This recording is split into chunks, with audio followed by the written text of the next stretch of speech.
Nabi Muhammad SAW ada meninggalkan rambut. Ada seorang sahabat namanya Khalid bin Walid. Khalid bin Walid pusing 7 keliling, pecinya hilang.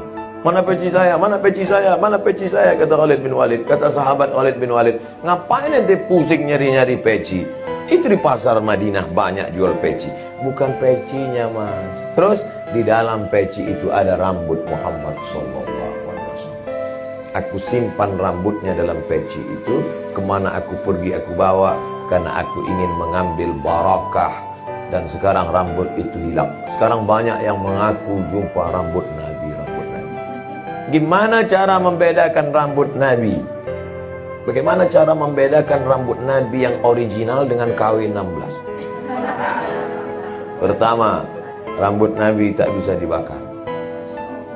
Karena Rasulullah SAW itu cahaya. Mana yang lebih tinggi, cahaya dengan api? Tinggi cahaya. Cahaya tidak bisa dibakar oleh api. Maka kalau terbakar, berarti rambut istrinya. Bukan rambut Nabi. Yang kedua, rambut Nabi kalau dipotong, potong sekarang, diukur berapa senti, lihat beberapa bulan lagi, dia akan sepanjang itu juga. Jadi orang yang mengaku-ngaku itu mudah saja ngetesnya. Dan senang. Cuman ketika kita katakan, ini rambut Nabi, kata dia, boleh nggak kami bakar? Oh jangan. Dia ketakutan. Oleh sebab itu maka Nabi Muhammad SAW, Ustaz, boleh nggak kita simpan rambutnya? Itu Khalid bin Walid menyimpan rambut Nabi Muhammad SAW. 10. Air disimpan di dalam kulit kambing. Makanya ketika mengkuliti kambing itu jangan sampai bocor. Setelah dibuang lemaknya, dijemur, disamak, kering, dijahit kembali. Tempat air minum itu bahasa Arabnya qirbah. Orang Indonesia menyebutnya griba. Kita melihat tempat air minum yang terbuat dari kulit kambing itu selalunya dalam film koboi. Sambil naik kuda minum. Tumpahnya lebih banyak daripada yang masuk. Lalu kan film koboi. Nabi minum di tempat air minum terbuat dari kulit. Ketika Nabi Muhammad SAW meninggal, tempat air minum dari kulit itu diambil oleh sahabat Nabi perempuan bernama Asma. Siapa namanya? Asma, pakai alif. Asma. Kalau tidak pakai alif, Asma sesak napas. Asma, anak Abu Bakar, saudara kandung Aisyah, lain ibu. Ada cerita riwayat tentang Aisyah kehilangan rantai. Itu sebenarnya rantai Asma yang dipinjam oleh Aisyah. Lalu kemudian Asma mengambil tempat air minum itu. Setiap anaknya sakit demam, maka dituangkan air ke dalam geribah itu, diminumkan ke anak orang yang sakit itu untuk mengambil barakah minum bekas dari tempat minum Nabi Muhammad sallallahu alaihi wasallam. Apa maknanya? Allah Ta'ala berikan keberkahan, bukan air minum Nabi, bekasnya pun diambil menjadi barakah. 10. Masuk ke 11. Ini sampai berapa nih Pak Ustaz? Unlimited. Pokoknya kalau udah saya lihat ada yang mulai menggaru-garu, lama kali. Berhenti. Ke-11. Nabi punya mimbar 3 lantai. Mimbar Nabi itu 3. 1, 2, 3. Imam Ahmad bin Hanbal menyentuh mimbar Nabi, disentuhnya mimbar Nabi, dicium. Ini bekas mimbar tapak kaki Nabi, lalu dicium, mengambil barakah. Diciumnya. Di mana kita bisa lihat riwayat ini Ustaz? Dalam kitab judulnya Mafahim Yajib an Tusahhah, ditulis oleh keturunan Nabi dari jalur Sayyidina Al-Hasan. Nabi punya anak namanya Fatimah. Fatimah punya anak namanya Hasan. Hasan punya anak cucu cicit keturunan namanya Sayyid Muhammad bin Alawi bin Abbas Al-Hasani. Al-Hasani karena keturunan Hasan. Al-Hasani sudah meninggal. Sekarang digantikan oleh anaknya, ahli hadis di kota Makkah, Dr. Sayyid Ahmad bin Muhammad bin Alawi bin Abbas Al-Hasani Al-Maliki. Masih hidup sampai sekarang. Saya kalau pergi umrah selalu ziarah, berkunjung, bersilaturahim ke rumah beliau. Yang ada video beliau memakaikan saya sorban. Nah, itulah anak Sayyid Muhammad yang menulis kitab ini. Waktu saya datang ke situ, ini Sayyid Ahmad Abdul Somad, Ustadz dari Indonesia. Begitu dia lihat, langsung disuruh duduk. Dia tanya murid-muridnya, ingatkah kalian 4 hari yang lalu? Ada apa, Syekh? 4 hari yang lalu aku bukakan HP, aku tunjukkan, ini ada Ustadz dari Indonesia. Hanya 4 hari saja orangnya sudah datang. Nih dia. Saya tidak ada kontak dengan muridnya. Saya tidak ada pernah minta antarkan ke sana. Ketika sedang umroh, saya sedang duduk di hotel. Datang beberapa anak muda. Mereka ngomong, Ustaz Somad, ya, mau nggak ketemu dengan Said Ahmad? Why not? Saya dibawa. Begitu sampai duduk di sana, dikasihnya 3 makanan daging. Daging ayam, daging kambing, daging kelinci. Nasi. Masya Allah. Habis itu disuruhnya murid mengambil sorban. Khudhil imamah, ambil sorban.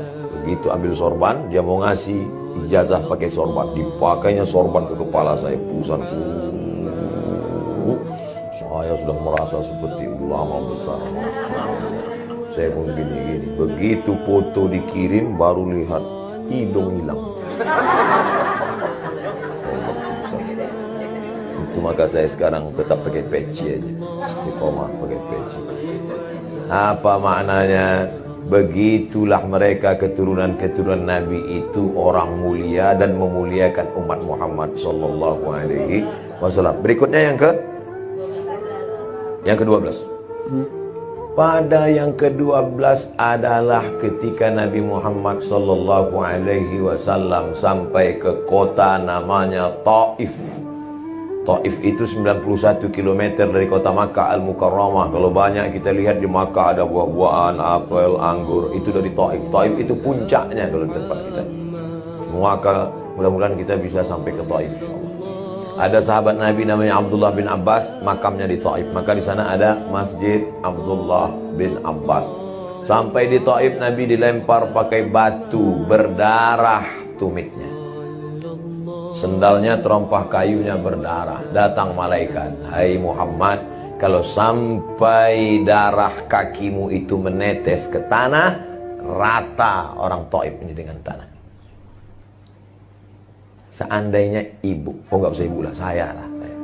Seandainya saya dilempar orang pakai batu, yang membuli-buli saya di internet itu, lempar saya pakai batu, lalu kaki saya berdarah. Datang malaikat, hai Abdul Somad, kalau menetes darah dari tapak kakimu sampai ke tanah, kuratakan mereka dengan tanah.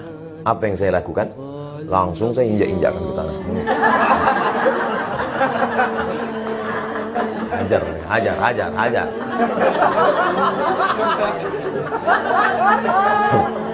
Nabi Muhammad SAW menahan darah dari tapak kakinya supaya jangan sampai menetes ke tanah karena sayang kepada mereka. Jadi sekarang kita ini ngaku umat Nabi Muhammad, baru diejek dikit aja malam tahajud nangis, ya Allah matikan dia. Kalau bisa jangan langsung mati, buat stroke 6 bulan ya Allah. Gimana? Makanya judul hari ini berat nih, meneladani Nabi Muhammad SAW. Tapi walaupun berat kita ikuti sebab kita ingin dekat dengan Nabi Muhammad SAW. 13. Ketika Nabi sedang berdoa di Taif, datang malakul jiwal. Malaikat. Malik raja. Malik pemilik. Tulisannya sama, mim lam kap. Malak malaikat, malik raja, malik pemilik. Malakul jibal, malaikat penjaga bukit-bukit. Apa kata malakul jibal? Tunjukkan padaku ya Muhammad mana bukit yang paling besar, biar ku timpakan mereka dengan bukit, potong, timpa, rata mereka dengan tanah.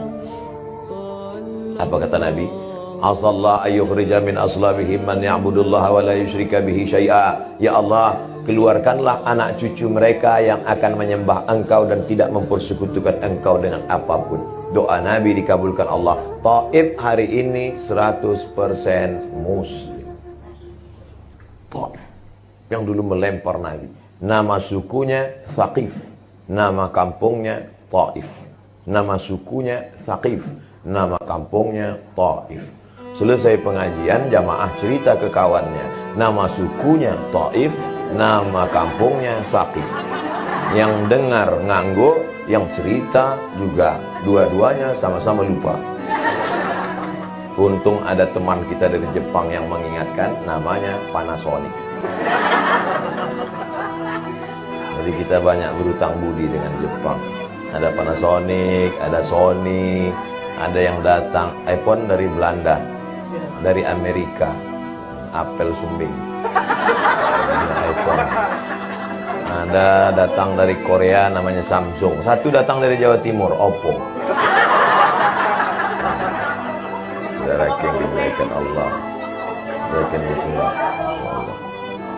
tapi yang diingat nanti yang 12, bukan yang Oppo ini. 13. Bagaimana Nabi Muhammad SAW di atas bukit, di lokasi Bukit Uhud di kota Al-Madinah Al-Munawwarah. 13. Apa yang terjadi? Keliling ini sudah kafir musyrik jahiliyah mau membunuh Nabi SAW. Datanglah salah seorang Nabi meminta sahabat, ya Rasulullah, likulli nabiyyin da'watun mustajabah. Setiap Nabi itu punya doa mustajab, doa pamungkas, tapi doanya cuma satu saja. Kalau kau berdoa maka rata mereka orang kafir ini mati semuanya. Segeralah ya berdoa ya Rasulullah. Segeralah berdoa biar kita selamat. Segeralah berdoa supaya kau jangan mati ya Rasulullah. Segeralah berdoa kita sudah kalah ya Rasulullah. Apa kata Nabi? Tidak, aku simpan doa itu supaya menjadi syafaat untuk umatku di akhir zaman. 14 abad yang lalu dia memikirkan kita. Pernahkah kita memikirkan dia?